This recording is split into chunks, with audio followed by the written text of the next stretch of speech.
लोकतंत्र का असली सौंदर्य उसकी 3 संस्थाओं विधायिका, कार्यपालिका और न्यायपालिका के बीच संतुलन में छिपा होता है।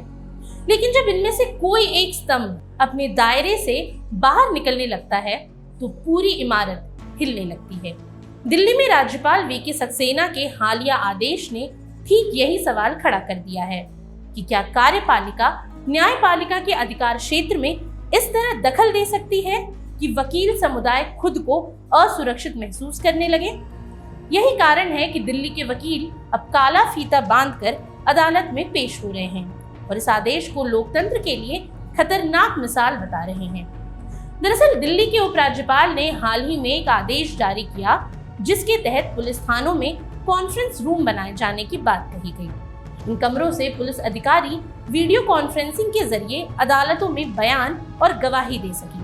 सतही तौर पर ये व्यवस्था आधुनिक और समय बचाने वाली लग सकती है, लेकिन वकीलों का कहना है कि ये केवल तकनीकी सुधार नहीं बल्कि उनकी भूमिका को सीमित करने का प्रयास है।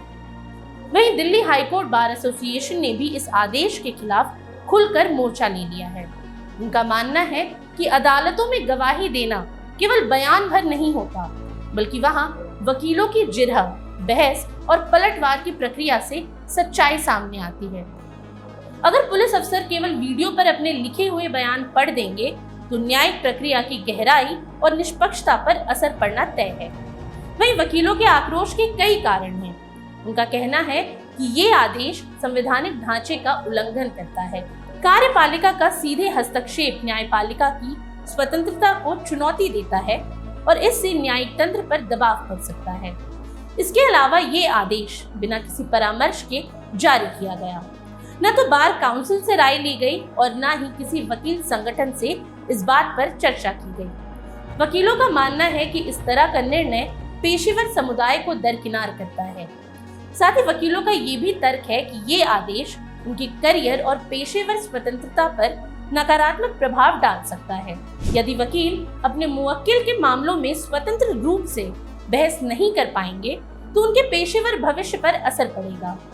इसके अलावा वे इसे एक खतरनाक नजीर भी मानते हैं। उनका कहना है कि अगर ये आदेश लागू हुआ तो भविष्य में अन्य राज्यों में भी कार्यपालिका इसी तरह न्यायपालिका पर अपनी पकड़ बनाने की कोशिश कर सकती है।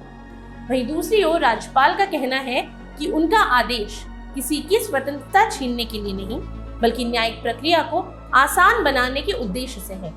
उनका तर्क है कि मुकदमों की सुनवाई में सालों का समय बर्बाद होता है और नागरिक परेशान होते हैं।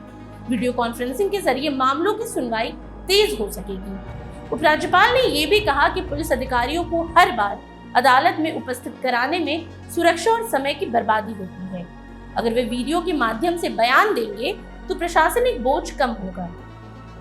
इसके अलावा उनका मानना है कि इस कदम से पारदर्शिता और जवाबदेही बढ़ेगी, जिससे जनता का न्यायपालिका पर विश्वास मजबूत होगा।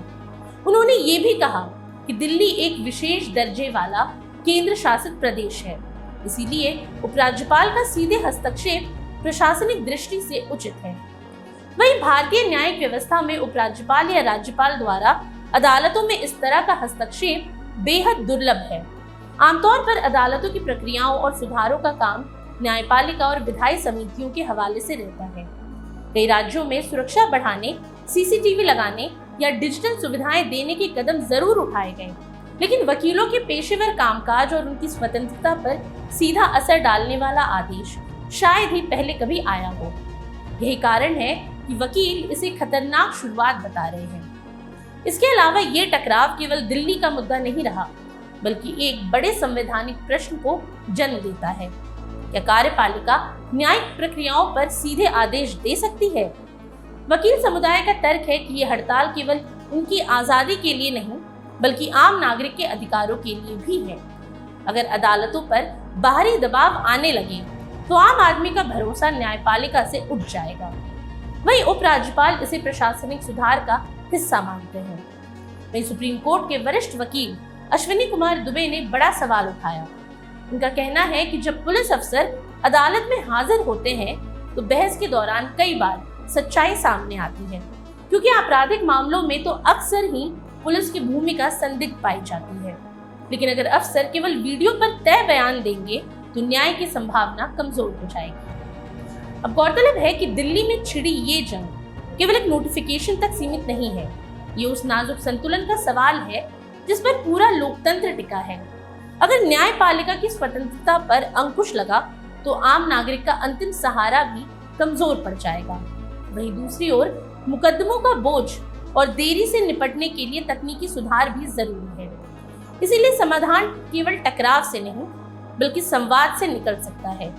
सरकार और न्यायपालिका अगर मिलकर ऐसा रास्ता निकाले जिससे मुकदमों की सुनवाई भी तेज हो और वकीलों की स्वतंत्रता भी सुरक्षित रहे, तो यही सच्चे लोकतंत्र की जीत होगी। आखिरकार न्याय केवल आदेशों से नहीं मिलता बल्कि उस भरोसे से मिलता है जो जनता अदालत की सीढ़ियों पर खड़े होकर महसूस करती है।